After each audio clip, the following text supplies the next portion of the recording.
കൊണ്ടേയിരുന്നു.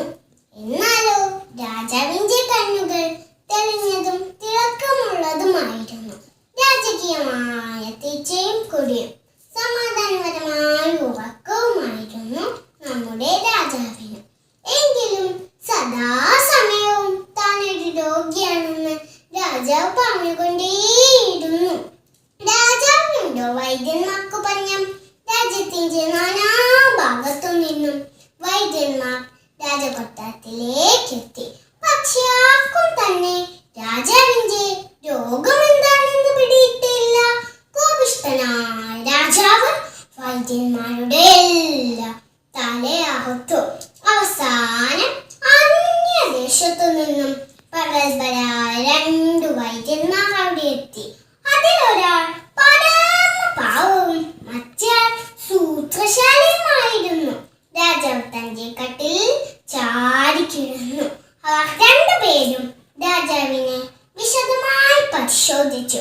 അദ്ദേഹത്തിന്റെ ബലിഷ്ഠമായ നെഞ്ചത്ത് തട്ടി നോക്കി. പക്ഷേ രോഗത്തിന്റെ ഒരു ലക്ഷണം പോലും അവർക്ക് കണ്ടെത്താനായില്ല. തിരുമനസ്സേ, അങ്ങ് പഴമണി പോലെ ആരോഗ്യവാനാണ്, പരമപാവമായ വൈദ്യൻ പറഞ്ഞു. ഇത് കേട്ടയുടൻ രാജാവ് കോപം കൊണ്ട് വിറച്ചു. ഇവനെ തൂക്കിലേച്ചുക, രാജാവ് അലറി. സൂത്രക്കാരന്റെ മുഖം പിളറി വെളുത്തു. അയാൾ അല്പനേരം ആലോചിച്ചു. എന്നിട്ട് പറഞ്ഞു, ഒരു സന്തോഷവാഞ്ചി കുപ്പായമിട്ട് അങ്ങൊരു രാത്രി ഉറങ്ങിയാൽ തിരുമനസ്സിന്റെ അസുഖം പമ്പ കടക്കും.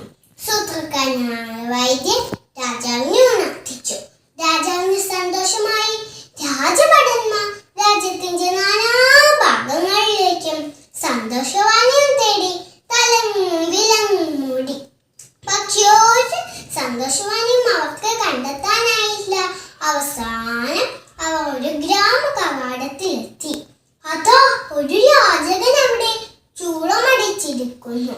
നോക്കൂ, അവന്റെ സന്തോഷം കണ്ടില്ലേ? പുൽമേടയിൽ വിസിലടിച്ചും ചാടിയും മറിഞ്ഞും കളിക്കുന്ന അയാളെ കണ്ട് അവർ പരസ്പരം പറഞ്ഞു, വരൂ നമുക്ക് ചോദിക്കാം. ഭടന്മാർ ആവേശത്തോടെ അയാളുടെ അടുത്തേക്ക് ഓടിച്ചെന്നു. നിന്നെ ദൈവം രക്ഷിക്കട്ടെ, ഒരു ഭടൻ പറഞ്ഞു. നീ വളരെ സന്തോഷവാനാണല്ലോ, മറ്റേയാൾ പറഞ്ഞു. അതങ്ങുന്നേ, ഒരലസനും ദുഃഖിച്ചിരിക്കാൻ നേരമില്ല. എന്തെന്നാൽ അവന് ഒരുപാട് ചെയ്യാനുണ്ട്. പൊട്ടിച്ചിരിച്ചുകൊണ്ട് തന്നെ അവൻ ഉറക്കെ വിളിച്ചു പറഞ്ഞു, നമ്മുടെ ഭാഗ്യം, അവസാനം നാം സന്തോഷവാനെ കണ്ടെത്തി. ഭടൻ പറഞ്ഞു, ഒരു കാര്യം ചോദിക്കട്ടെ, നീ ധരിച്ചിരിക്കുന്ന കുപ്പായം ഇന്നൊരു രാത്രിക്ക് കടമായിട്ട് തരാമോ? ഞാൻ 100 പൗണ്ട് തരാം, ഭടൻ വിളിച്ചു ചോദിച്ചു. എന്ത്? അയാൾ പൊട്ടിച്ചിരിച്ചു. ഞാനത് ചെയ്യാൻ ദൈവത്തിനാണ്, കൗതുകത്താൽ അവൻ അലറി. പക്ഷേ സുഹൃത്തേ, എന്റെ പക്കൽ കുപ്പായമില്ലല്ലോ. അയാൾ വീണ്ടും ചിരിച്ചു. അവർ അയാളുടെ നഗ്നമായ ദേഹത്തേക്ക് നോക്കി. ഈ വിവരങ്ങളെല്ലാം രാജാവ് ചാരന്മാരിൽ നിന്നും അറിയുന്നുണ്ടായിരുന്നു.